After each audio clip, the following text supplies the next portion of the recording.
PCH viewers அனைவருக்கும் வணக்கம். இருமல் அப்படிங்கிறது யூஸ்வலாக நம்ம சித்த மருத்துவத்தில் வேகம் அப்படிங்கிற ஒரு விஷயங்களை சொல்லுவாங்க. வேகங்கள் 14 வேகங்கள் அதை அடக்கக்கூடாது அப்படிங்குவாங்க. அதை அடக்கக்கூடாது, அது நிவர்த்தியாக என்ன பண்ணணும்? ஏன் அடக்கக்கூடாதுன்னா, இன்றைக்கி இருமல் வருதுன்னா, இருமல் ஏன் வருது? உள்ளே இருக்க எதையோ ஒன்றை வெளிக்கொண்டு வருவதற்கு தான் அந்த விஷயம் ஏற்படுது. ஒரு என்ன சொல்கிறது, ஒரு ரிஃப்ளெக்ஸஸ் அப்படின்னு சொல்லுவாங்க.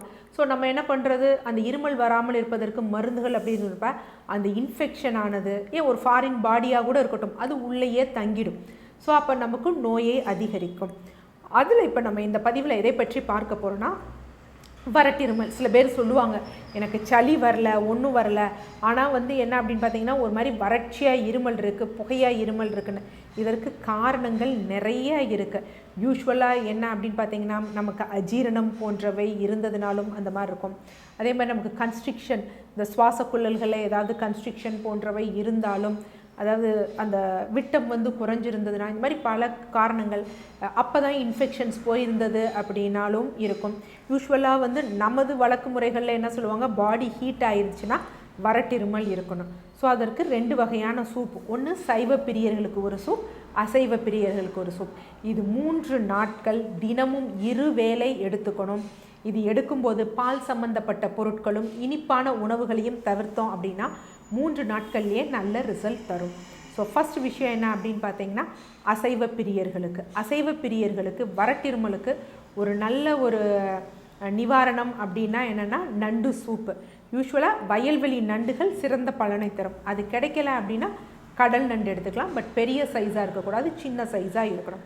ஸோ நபர் ஒருவருக்கு அப்படின்னா நண்டு, இவ்வளோ பெரிய சைஸ் நண்டு அப்படின்னா 2 நண்டுக்கள் எடுத்துக்கணும். ஸோ இந்த 2 நண்டுக்களை நல்லா இடிச்சிடணும். இதனுடன் என்ன பண்ணணும் அப்படின்னா, சீரகத்தூள் கொஞ்சம் சேர்த்துக்கணும். அதே மாதிரி ஒரு 5 பல் பூண்டு, பூண்டுங்கிறது சின்ன சின்ன பற்கள் பூண்டு கொஞ்சம் சேர்த்துக்கணும். கொஞ்சம் மஞ்சள் தூள் சேர்த்துக்கணும். இதனுடன் என்ன பண்ணணும்னா, நல்லெண்ணெய், இதெல்லாம் போட்டு நல்லா கலந்துட்டு, அதனுடன் என்ன அப்படின்னா ஒரு 3 கிளாஸ் தண்ணீர் வைக்கணும். 3 கிளாஸ் தண்ணீர் வச்சு நல்லா கொதிக்க விடணும்.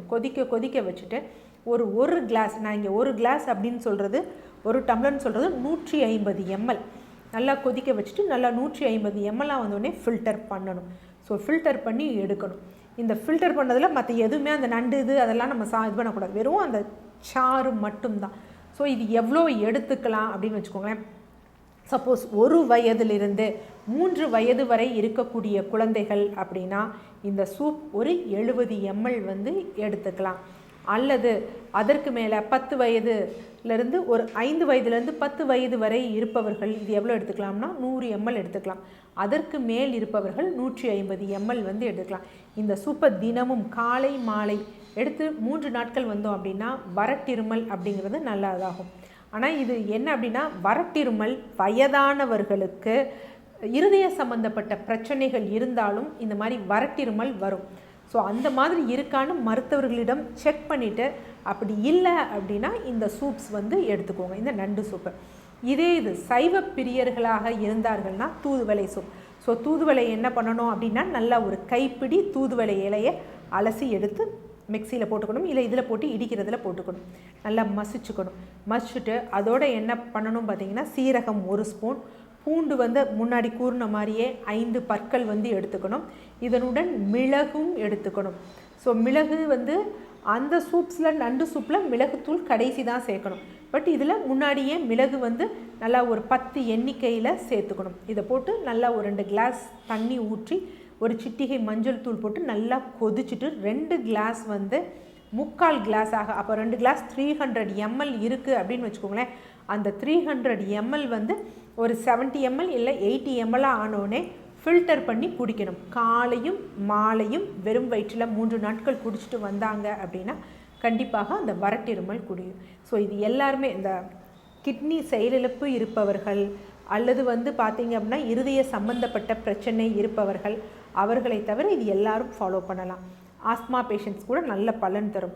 ஆனால் ஆஸ்துமா பேஷண்ட்ஸ் இல்லாதவர்கள் இந்த வறட்டிருமலுக்கு தூதுவளை சூப்போடு என்ன செய்யலாம் அப்படின்னு பார்த்தீங்கன்னா, சின்ன வெங்காயம் ஒரு 3 வெங்காயம் தட்டி போட்டு எடுத்தாங்க அப்படின்னா இன்னும் கொஞ்சம் பலன் தரும். நன்றி.